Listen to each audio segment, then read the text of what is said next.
নমস্কার। বাংলা আওয়াজ থেকে আপনাদের সবাইকে আবার একবার স্বাগত জানাই। আমি সুদূর বস্টন থেকে। আমি কাঞ্চন ব্যানার্জি। বাংলা আবার একটি সামাজিক সাংস্কৃতিক সংস্থা।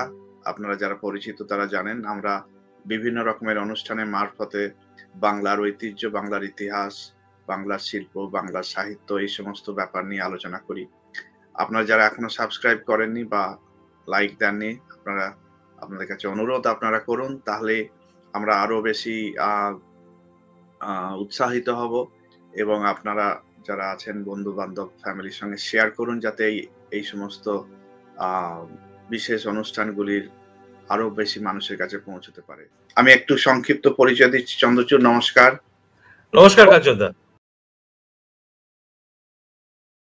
বিদেশ থেকে অস্ত্র আসছে, তার অর্থ সংগ্রহ এবং সেই বিদেশি যারা সরবরাহকারী তাদের সঙ্গে যোগাযোগ এবং যুদ্ধের ব্যবস্থা এবং কোথায় ল্যান্ড করবে, উড়িষ্যায় ল্যান্ড করবে, কেন বঙ্গোপসাগরে করবে না, এই যে এত বড় একটা পরিকল্পনা, আমার তো মনে হয় আজকের দিনে বসেও একটা অকল্পনীয় লাগে যে কি করে সম্ভব হয়েছে সেই যুগে। মানে দেখুন, এই যে ঘটনাটা ঘটে বালাসোরে, যুদ্ধ যেটা হয় যাতে বাঘাযতীনের প্রাণ যায়, ওটা হয়েছে 1915 সেপ্টেম্বরে। তো আমি যেটা বললাম যে এই 1910-এর পর থেকে 1914 যে সময়টা, ছোটখাটো কিছু অ্যাকশন বাদ দিলে পুরোটাই আবার কনসলিডেশন এবং অর্গানাইজেশনের সময়। তো ওই সময়টা যে সাংগঠনিক ভিত্তিতে নড়বড়ে হয়ে গেছিল, এত নেতৃস্থানীয় লোককে যাবজ্জীবনে পাঠিয়ে দেওয়া, দ্বীপান্তরিত করে দেওয়ার জন্য এইটাকে ধীরে ধীরে ধীরে ধীরে আবার গড়ে তোলা হয় এবং সেখানে শচীন সান্যাল, রাসবিহারী, নরেন সেন এদের মতো লোকেরা বিশাল রোল প্লে করেছিল। তো এইটা যে গড়ে তোলা হয়েছিল, সেইখানে যখন বাঘাযতীন আসছেন, বাঘাযতীন পুরো সবাইকে একসঙ্গে নিয়ে উদ্বুদ্ধ করে একটা বিশাল মানে ডেয়ার ডেভিল একটা প্ল্যান তৈরি করেন এবং তার যে দূরদৃষ্টি ছিল এবং যে ডিটারমিনেশন, যে ডেডিকেশন, সেটার প্রতি বড় বড় ইংরেজ অফিসার, টেগার তো ছেড়েই দিলাম, টেগার তো শ্রদ্ধা জানানি।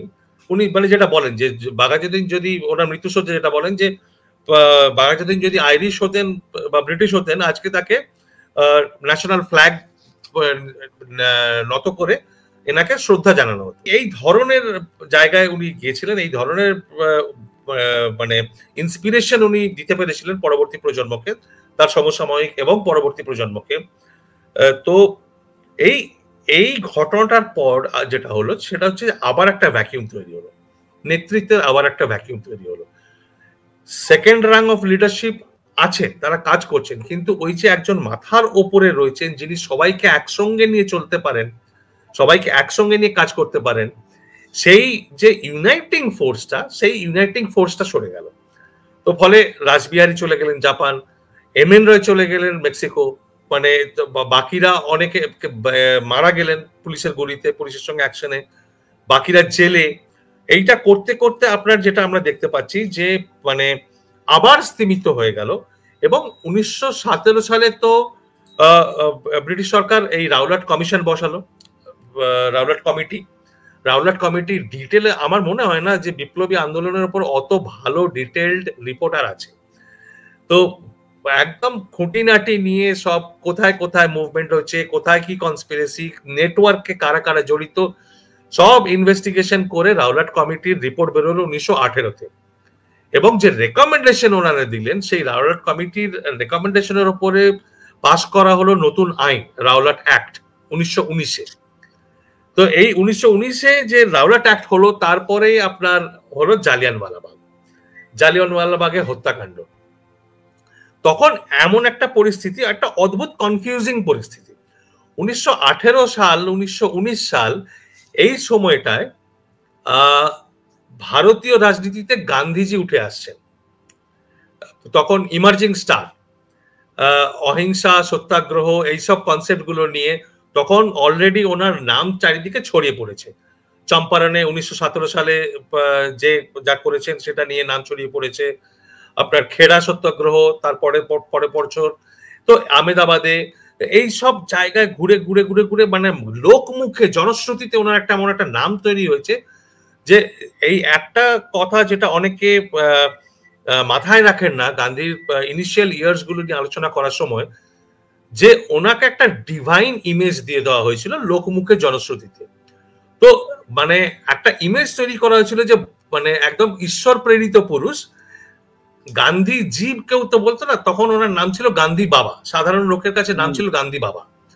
তো গান্ধী বাবা এসে ব্রিটিশদের মেরে ভাগিয়ে দেবে, এই এই যে একটা অ্যাটমসফিয়ার একটা তৈরি করা হয়েছিল, সেইটা খুব কাজে লেগেছে।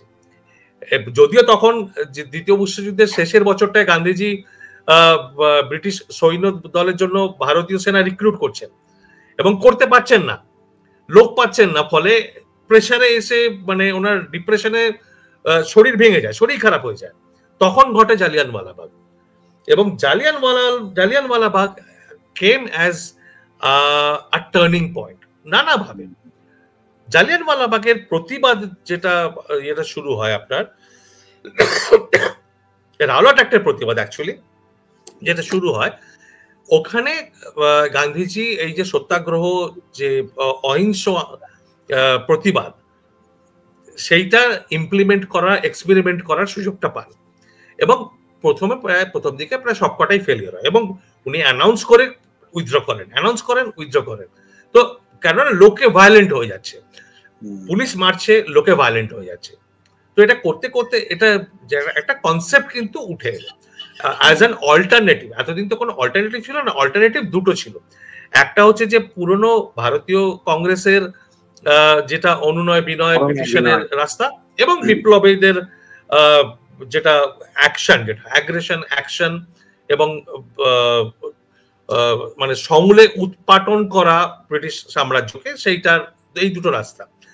এর মাঝখানে কিছুটা সময় 1917 সাল 18 সাল এই সময়টা অ্যানি বেসান্ত এবং লোকমান্য তিলককে দেখতে পাচ্ছি একটা তৃতীয় ধারা আনার চেষ্টা করছেন, রেসপন্সিভ কোঅপারেশন। যে যতদিন না মানে ব্রিটিশ সরকার যদি কনস্ট্রাকটিভ স্টেপ নিতে শুরু করে, তখন ওনারা কোঅপারেট করবেন। Home rule, Annie Besant home রুলের কনসেপ্ট নিয়ে এসছেন 1917 সালে। সেখানে গান্ধীজি ও অ্যানি বেসান্তের মোটামুটি একটা কোঅর্ডিনেশন দেখতে পাচ্ছি। 1917 সালে পশ্চিমবাংলায় একজন নতুন নেতা উঠে আসছেন, বিপ্লবীদের নয়, কংগ্রেসের ভেতর থেকে উঠে আসছেন। তখন বিপিন পাল বড় নেতা, সুরেন্দ্রনাথ ব্যানার্জি বড় নেতা, কিন্তু ওনাদের পপুলারিটি কমছে। নতুন পপুলারিটি ওয়ালা একজন নতুন নেতা উঠে আসছেন, চিত্তরঞ্জন দাস। এটা this is a time of a চার্ন। এর পরে যখন আমরা দেখছি যে আপনার জালিয়ানওয়ালাবাগের হত্যাকাণ্ডের পর ন্যাশনাল একটা টিম তৈরি হলো, কংগ্রেস যে এনকোয়ারি কমিটি তৈরি করলো, সেখানে টিমে রয়েছেন গান্ধীজি, টিমে রয়েছেন চিত্তরঞ্জন দাস, এনারা লিড করছেন। চিত্তরঞ্জন দাসের পার্সোনাল অ্যাসিস্ট্যান্টকে এই গোটা এনকোয়ারিটাতে, তার নাম আরো একজন মানে উঠতি যুবক, তার নাম জওহরলাল নেহরু। এই একটা নতুন স্ট্রিম উঠে আসছে অল্টারনেটিভ হিসেবে। তখন বিপ্লবী আন্দোলন কিন্তু একদম স্থিমিত। হয় তারা আন্দামান থেকে ছেড়ে দেওয়া হয়েছে অনেকে, তারা ফিরে এসছেন, এবং 1919-20 এই সময়টা চিত্তরঞ্জন যেহেতু উঠতি নেতা, তখন বাংলার নেতা হয়ে উঠেছেন, তখন তারা চিত্তরঞ্জনের কাছে এসে জড়ো হচ্ছেন। এবং গান্ধীজি তখন প্রবল চেষ্টা চালাচ্ছেন যে বাংলার বিপ্লবীদের বিশেষ করে কনভার্ট করার জন্য, যে তোমাদের ভায়োলেন্ট মেথড দিয়ে হবে না, স্বাধীনতা আসবে না, ট্রাই মাই মেথড। তো এটা উনি বলেন 1920 সালের শেষের দিকে, যখন নন কোঅপারেশন মুভমেন্টের আপনার প্রস্তাব গ্রহণ করা হয় গয়া কংগ্রেসে। উনি তখন এটা একটা বিশাল ঘোষণা করেন যে স্বরাজ্য ইন 1 ইয়ার। উনি বিপ্লবীদের চ্যালেঞ্জ দেন যে তোমরা যদি আমার রাস্তায় আসো এবং কায় মনোবাক্যে আমার রাস্তায় চলো, 1 বছরের মধ্যে স্বরাজ্য আসবে। অবশ্যই সেটা হয় না, নানা ঘটনা ঘটতে থাকে। কিন্তু 1921 সালের ডিসেম্বরে দেশবন্ধু চিত্তরঞ্জন দাস একটা প্রবল প্রচেষ্টা চালান, যখন এই অসহযোগ আন্দোলন শুরু হয়ে গেছে এবং সবাই এনারা জেলে, একটা প্রচেষ্টা চলে যে ব্রিটিশ সরকারকে চাপে রেখে, কেননা প্রিন্স অফ ওয়েলস তখন ভারত ভ্রমণে এসছেন, সেটাকে মাথায় রেখে ব্রিটিশ সরকারকে চাপ সৃষ্টি করে যদি একটা নতুন কিছু আনা যায়। কেননা 1917 সালে মন্টেগু চেমসফোর্ড রিফর্ম অ্যানাউন্স হয়েছে, নতুন কনস্টিটিউশন এসছে, এবং মন্টেগু অ্যানাউন্স করে দিয়েছেন যে ভারতে ব্রিটিশ রাজের লক্ষ্য আলটিমেট লক্ষ্য হচ্ছে সেলফ রুল। মানে খুব গোল গোল কথা, ভারতে সেলফ রুল হবে, কবে হবে কেউ জানে না, কিভাবে হবে কেউ জানে না, কিন্তু ওটা একটা আলটিমেট গোল। ফলে একটা অ্যানাউন্সমেন্ট তো হলো, এতদিন তো সেটাও ছিল না। এবার চিত্তরঞ্জন চেষ্টা করলেন যে 1921 সালের ডিসেম্বরে ওইটার ওপরে যদি কিছু অ্যাডিশনাল আনা যায় ব্রিটিশের উপর চাপ দিয়ে, কিন্তু মহাত্মা গান্ধী তার রাজি হলেন না। গান্ধীজি রাজি হলেন না, তার কারণ যে আলোচনাটা হচ্ছিল সে আলোচনার মধ্যে মোহাম্মদ আলী এবং তার ভাই আলী ব্রাদার্স যাদের বলা হতো, তারা তখন জেলে, ব্রিটিশ তাদের জেল থেকে ছাড়তে রাজি হলো না। গান্ধীজি বললেন ওদের ছাড়া না হলে আমরা আলোচনা করব না, ফলে গোটা জিনিসটা ভেস্তে গেল। তো তারপরে 1922 সালে গান্ধীজিকে গ্রেপ্তার করা হলো এবং এই অসহযোগ আন্দোলন ছত্রভঙ্গ হয়ে গেল। তার আগে হয়েছে আপনার চৌরি চৌরার জন্য, চৌরি চৌরাতে একটা থানা জ্বালিয়ে দেওয়ার জন্য, উত্তরপ্রদেশে জ্বালিয়ে দেওয়া, পুলিশদের মেরে দেওয়ার জন্য, তার প্রতিবাদে গান্ধীজি অসহযোগ আন্দোলন প্রত্যাহার করে নিলেন without consent of anybody else. হ্যাঁ, তো উনি ইউনিল্যাটারালি ওটাকে প্রত্যাহার করে নিলেন এবং তারপরের মাসেই গান্ধীজিকে গ্রেপ্তার, এতদিন গান্ধীজিকে ছোঁয়া হয়নি, কিন্তু তারপরের মাসে গান্ধীজিকে গ্রেপ্তার করে জেলে ঢুকিয়ে দেওয়া হলো। অসহযোগ আন্দোলন শেষ। তখন বাংলার এই মানে বিপ্লবীরা ছত্রভঙ্গ, চিত্তরঞ্জন দাসের মতো নেতারা তখন জেলে, এবং চিত্তরঞ্জন দাসের রাইট হ্যান্ড ম্যান তখন ফিরে এসছেন বিলেত থেকে, আইসিএস থেকে রিজাইন করে, সুভাষচন্দ্র বোস উঠতি নেতা। তো এই সিচুয়েশনে তখন বিপ্লবীরা আবার রিঅর্গানাইজ করতে শুরু করলেন, কেননা যে প্রতিশ্রুতিটা দেওয়া হয়েছিল যে স্বরাজ ইন 1 ইয়ার, সেটা পালন করা যায়নি, সে প্রতিশ্রুতি ভেঙে গেছে, সামনে কোনো রাস্তা নেই। এখন আবার এই দ্য রুট অফ ভায়োলেন্স, এই মানে মেরে তাড়ানো, এই রাস্তাটা আবার এলো।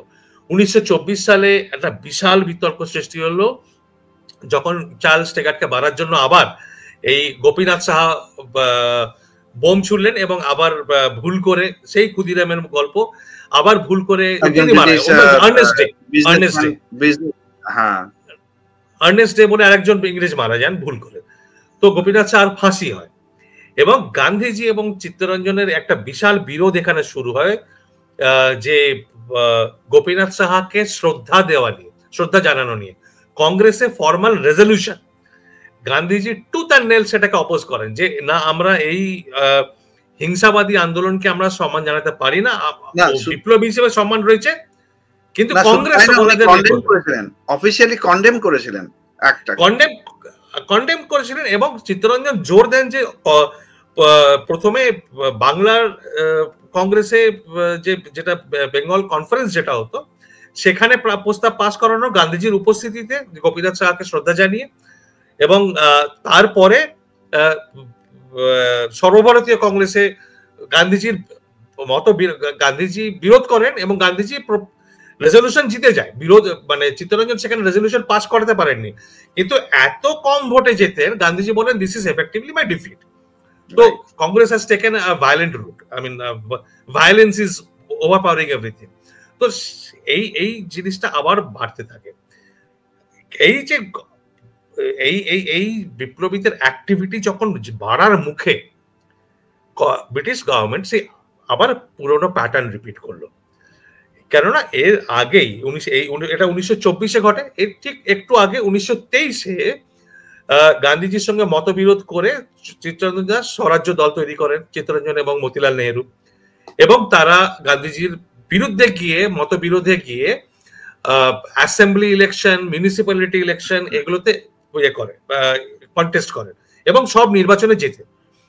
কেননা চিত্তরঞ্জনের বক্তব্য ছিল আমরা শুধু বাইরে থেকে চেঁচিয়ে গেলে লাভ হবে না, we have to destroy the system from inside, যার জন্য আমাদের অ্যাসেম্বলির ভেতরে যেতে হবে, মিউনিসিপ্যালিটির ভেতরে যেতে হবে, কারণ আজকে আমাদের কোনো রিপ্রেজেন্টেটিভ ওখানে নেই। তো আমাদের লোক যদি ওখানে যেতে না পারে, এই ব্রিটিশ সরকার তো একতরফা আইন করে যাবে এবং আমাদের উপর রাজ করে যাবে, ফলে ওদেরকে অকেজ করতে গেলে আমাদেরকে ভেতরে যেতে হবে। তো এটা গান্ধী আবার বিরোধ করেন। তো তা সত্ত্বেও চিত্তরঞ্জন এটা করেন এবং মানে বিশাল ভোটে জেতেন কলকাতা মিউনিসিপ্যাল কর্পোরেশনে, এবং 1923-এ অ্যাসেম্বলি ইলেকশন, 24-এ কলকাতা কর্পোরেশন ইলেকশনে সুভাষচন্দ্র বোসকে বিয়ে করা হয়, চিফ এক্সিকিউটিভ অফিসার করা হয়, দেশের সর্বকনিষ্ঠ চিফ এক্সিকিউটিভ অফিসার। কিন্তু এই তারপরে এই গোপীনাথ সাহার ঘটনাটা ঘটে। গোপীনাথ সাহার ঘটনা ঘটার সঙ্গে সঙ্গে যেটা হলো, ব্রিটিশ সরকার সে 1918 সালের ডিফেন্স অফ ইন্ডিয়া অ্যাক্ট জারি করে চিত্তরঞ্জনের আশেপাশে যত লোকজন ছিল এবং যে বিপ্লবীরা চিত্তরঞ্জনের সঙ্গে কাজ করছিল সবাইকে তুলে আবার জেলে। সুভাষচন্দ্র, ত্রৈলোক্যনাথ মহারাজ এবং বাকি যারা বিপ্লবী ছিলেন না, সবাইকে ধরে আলিপুর জেল প্রথমে, তারপর বহরমপুর জেল, তারপর বার্মা মান্দালয় 3 বছরের জন্য সব মানে বাইরে, আর কোনো ঝামেলা নেই। এইটা নিয়ে লড়তে লড়তে চিত্তরঞ্জনের মৃত্যু হলো 1925 জুন মাসে। 25 সালে উনি মারা গেলেন, কিন্তু এখানে একটা উল্লেখ না করলেই নয়। 24 সালে গোপীনাথ সাহার ফাঁসি হয়েছিল। 25 সালে মিস্টিরিয়াসলি আমি যেটুকু পড়েছি যে চিত্তরঞ্জন দাসের হঠাৎ শরীর খারাপ হয়ে গেল এবং দার্জিলিং এ ওনার হঠাৎ মৃত্যু। এটা একটা মিস্ট্রি ছিল বলে শোনা যায়, যে এটার পিছনে কার হাত ছিল তোমার মনে হয়, যদি হয়ে থাকে আদৌ? এটা বলা খুব শক্ত, কেননা এটা নিয়ে একটা মানে স্পেকুলেশন ছিল। দেশবন্ধুকে স্লো পয়জনিং করা হয়েছিল, ঠিক কখন কোন সময়ে এটা বলা মুশকিল, কেননা মানে আন্দাজ করা, স্পেকুলেট করা ছিল যে সময় উনি জেলে ছিলেন 1921 ডিসেম্বর থেকে, ওই সময়টা করা কিন্তু সেটা সম্ভব নয়। তার কারণ সেখানে সুভাষচন্দ্র ছিলেন পার্সোনাল অ্যাসিস্ট্যান্ট দেশবন্ধু, ফলে প্রতিটা জিনিসে ওনার নজর ছিল, সেখানে হওয়া সম্ভব না।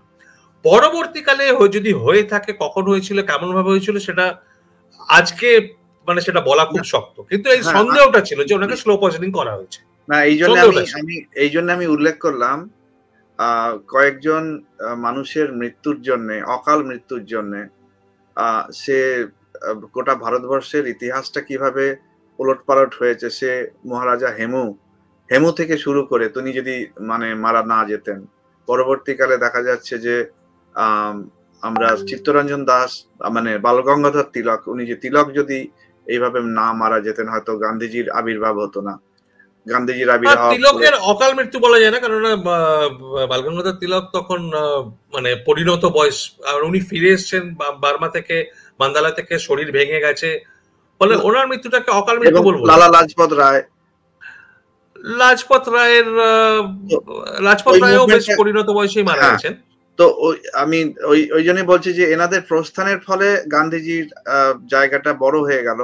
আর চিত্তরঞ্জন দাস এবং পরবর্তীকালে শ্যামাপ্রসাদ মুখার্জি, তারও অকাল মৃত্যু ভারতবর্ষের ইতিহাসে কয়েকটা দিক পরিবর্তন করে দিয়েছে। তখন যেহেতু বেঙ্গল ওয়াজ লিডিং ইন্ডিয়া, তখন মানে এই ইম্প্যাক্টটা বাংলা দিয়ে শুরু হয়ে গোটা ভারতবর্ষের ওপরে পড়েছে। এবং আমি তো শুরু করব মানে অসময়ে মৃত্যুর কথা শুরু করব স্বামী বিবেকানন্দকে দিয়ে। মানে অত কম বয়সে মারা গেছেন স্বামী বিবেকানন্দ, অত কম বয়সে মারা গেছেন।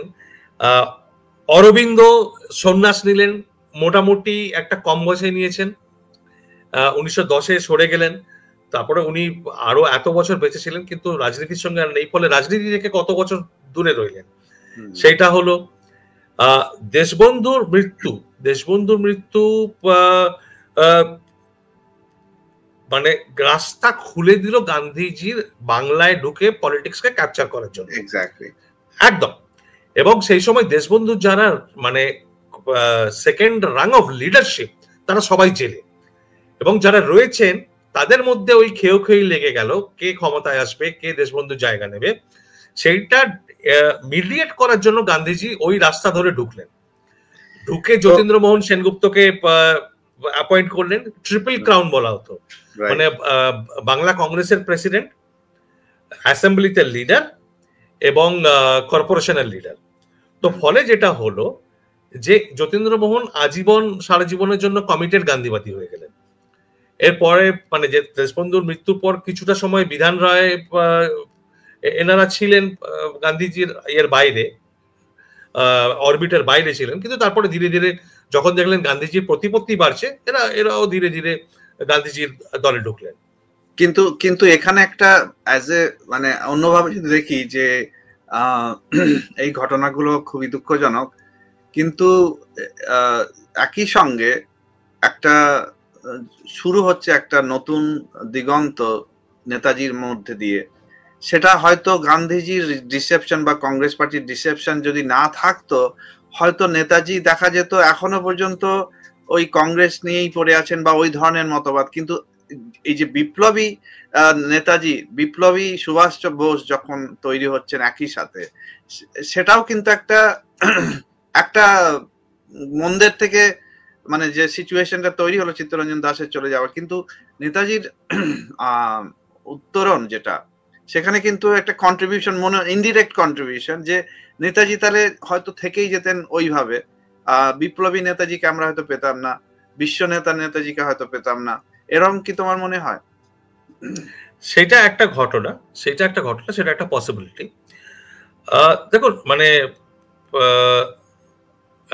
মানে লিনিয়ার কজেশন দিয়ে দেখলে সেটা নিশ্চয়ই বলা যেতে পারে, কিন্তু দেশবন্ধু মারা যাওয়ার ফলে যেটা হলো তার এফেক্টটাও মানে হয়তো অন্যরকম ভাবে প্লে আউট করতে পারতো। দেশবন্ধু মারা যাওয়ার ফলে যেটা হলো, গান্ধীজি বাংলা কংগ্রেসকে ক্যাপচার করলেন। দেশবন্ধু যে একটা হিন্দু মুসলিম একটা কাইন্ড অফ একটা আন্ডারস্ট্যান্ডিং, একটা ঐক্য সৃষ্টি করার চেষ্টা করছিলেন, সেইটা ভেঙে গেল।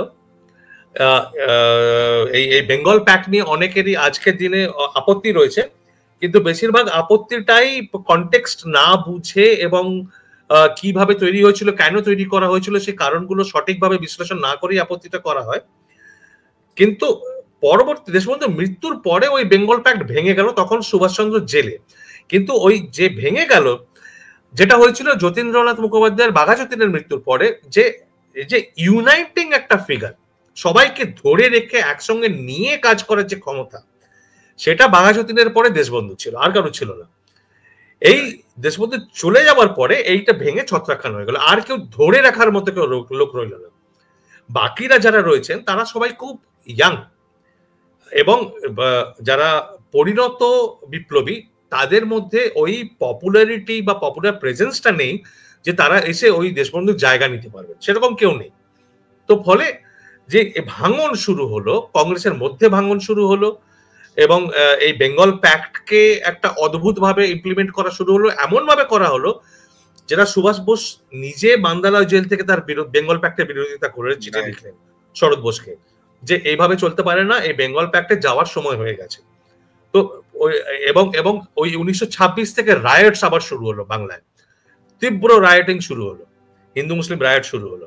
তো একটা ডিফারেন্ট মানে ডাইমেনশন দেখতে পাচ্ছি দেশবন্ধুর মৃত্যুর পরে। এইটা থেকে ধরে বের করে আনতে পারার জন্য 1927-28 সাল থেকে যে একটা প্রমিসিং পার্টনারশিপ শুরু হয়েছিল, সেই পার্টনারশিপটা ছিল সুভাষ বোস আর নেহেরু। ওই সময় আমি সরি টু ইন্টারাপ্ট, ওখানে আমি একটু পরে আসছি, ওখানটা আমরা যাব। মানে আমি একটু কুইকলি কয়েকটা ঘটনা যেগুলো এই সময় কাকরি থেকে কয়েকটা ঘটনা আমি জাস্ট কুইকলি দেখিয়ে দিচ্ছি, তুমি মানে সামারাইজ করবে তুমি টুগেদার।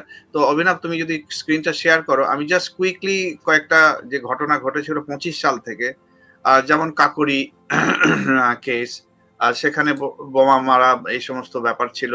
সেখানে এতগুলো বিপ্লবী একসাথে যুক্ত ছিলেন, অনেক বিপ্লবী, এর মধ্যে মাত্র 10 জনের নাম দেয়া আছে, চন্দ্রশেখর আজাদ, বিসমিল, তারপরে বাঙালি অনেক কজন ছিলেন, রাজেন্দ্র লাহিড়ী, শচীন চন্দ্র বক্সি, শচীন সান্যাল এদের গুরু শ্রেণীর ছিলেন।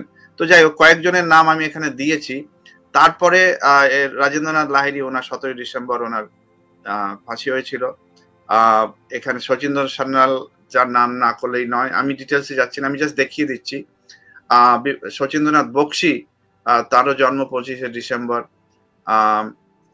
যোগেশচন্দ্র চ্যাটার্জি, তার কয়েকটা ছবি পেয়েছি, কোনো রকমে পাওয়া যায়,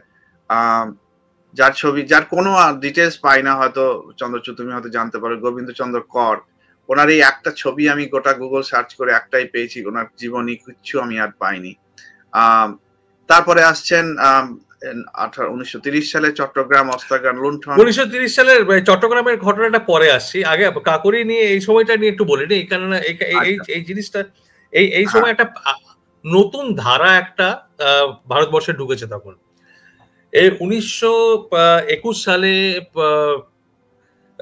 মানে আপনার কমিউনিস্ট ইনফ্লুয়েন্সটা ভারতীয় রাজনীতিতে ঢুকতে শুরু করে 1920-1921 সালে। রাশিয়া থেকে লোক আসছে, এম এন রয় ফিরলেন, মানে নরেন ভট্টাচার্য এম এন রয় হয়ে ফিরলেন, এবং এনারা তখন যে কংগ্রেসের ইয়াং টার্কস যারা, তাদেরকে ইনফ্লুয়েন্স করার চেষ্টা করছেন। মানে তখন কমিন্টার্নের মিটিং হবে মস্কোতে, তার জন্য আমন্ত্রণ জানানো হলো দেশবন্ধুর ছেলেকে এবং সুভাষ বোসকে, যে তাদেরকে ওখানে নিয়ে যাওয়া উচিত। তো তারা জাননি, সুভাষ বোস তো ওই সময়টা কমিউনিজমে একদমই ইন্টারেস্টেড ছিলেন না, এবং তা নিয়ে মতবিরোধ হয়েছে, অনেক ঝগড়াঝাটিও হয়েছে।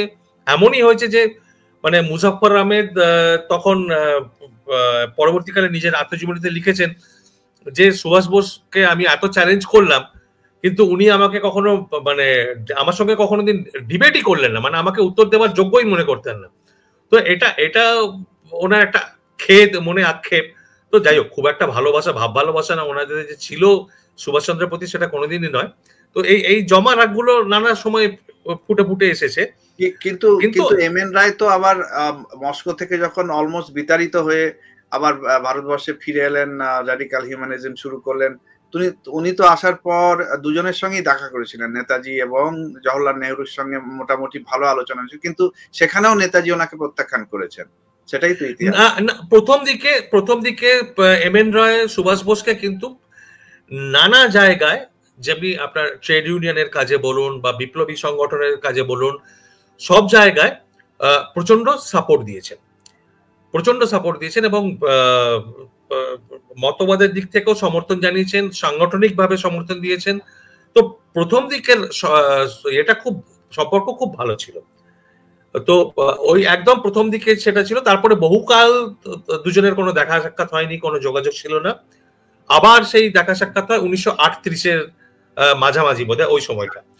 তো সেই সময় এটা ছিল। কিন্তু আমি যেটা বলতে চাইছি যে এই কমিউনিজম মতবাদের ধারাটা তখন বিপ্লবীদের মধ্যে আসতে শুরু করছে। তখন কিন্তু এই কমিউনিজমের যে মতবাদটা, সেটা ডগম্যাটিক একটা ইজম, একটা আইডিওলজি হয়ে ঢোকেনি। মানে গীতা থেকে রেড বুকের পরিবর্তন সেটা তখনও হয়নি। তখন ওটা কিভাবে দেখা হচ্ছে ভারতে, তখন দেখা হচ্ছে রাশিয়ান যে বিপ্লব, সোভিয়েত বিপ্লবকে দেখা হচ্ছে যে লিবারেশনের জন্য একটা সশস্ত্র বিপ্লব, যে এভাবে দেশকে স্বাধীন করা যেতে পারে, একটা মডেল। কিন্তু তার পেছনে যে মতবাদটা রয়েছে, সেই ইজম, সেই যে আইডিওলজির যে একটা ডগম্যাটিক একটা ফ্রেমওয়ার্ক, সেইটা চেপে বসেনি। ফলে দেখতে পাচ্ছি যে এখানে আপনার রাশিয়ান সোভিয়েত বিপ্লব নিয়ে বই লিখছেন ঢাকা বিশ্ববিদ্যালয়ের প্রফেসর অতুল সেন, দেশবন্ধুর ডান হাত ঢাকায়, এবং তার মুখবন্ধ লিখে দিচ্ছেন দেশবন্ধু। তো এই যে একটা আলোচনা হচ্ছে, একটা ধারণা আসছে, খুব আবছা ধারণা, কমিউনিজম অ্যাজ অ্যান আইডিওলজি, এটা নিয়ে যে যারা মানে খুব ইন্ট্রিকেট আলোচনাটা করছেন, তাদের সংখ্যাটা কিন্তু খুব কম, এবং তাদের কোনো ইনফ্লুয়েন্সও নেই। এদের ইনফ্লুয়েন্সটা বাড়তে শুরু করে এই যে কাকরিতে যে ঘটনাটা হলো, কাকরি 1925 সালে হলো। এনাদের মধ্যে অনেকেই পরবর্তীকালে রাজনীতিতে বড় অংশ নিয়েছেন। মানে শচীন সান্যালের কথা আমি ছেড়ে দিলাম, যোগেশ চ্যাটার্জি, হ্যাঁ, যোগেশ চন্দ্র চ্যাটার্জি, মনমথনাথ গুপ্ত, এনারা বামপন্থী রাজনীতিতে বড় নাম ছিলেন এর পরবর্তীকালেও, এবার স্বাধীনতার পরবর্তীকালেও আপনার। তো এরা যে মানে যাদুগোপাল মুখার্জি এই সময় উঠে আসছেন বড় নেতা হিসেবে অনুশীলনের। তো এই একটা বামপন্থী একটা মানে সোশ্যালিজমের আবছা ধারণা, কমিউনিজমের আবছা ধারণা, কিন্তু অ্যান্টি ইম্পেরিয়ালিস্ট মানে সাম্রাজ্যবাদকে উৎখাত করার জন্য একটা অস্ত্র, এই হিসেবে এটা আসছে। ফলে শচীন সান্যাল যে সংগঠনটা তৈরি করলেন, হিন্দুস্তান রিপাবলিকান আর্মি, এই যে মতবাদটা আসছে, এইটার জন্য এটাকে ভগৎ সিং এবং এরা তার দলবল মিলে ওটাকে চেঞ্জ করে হিন্দুস্তান সোশ্যালিস্ট রিপাবলিকান আর্মি করে দিল। HRA থেকে হয়ে গেল HSRA।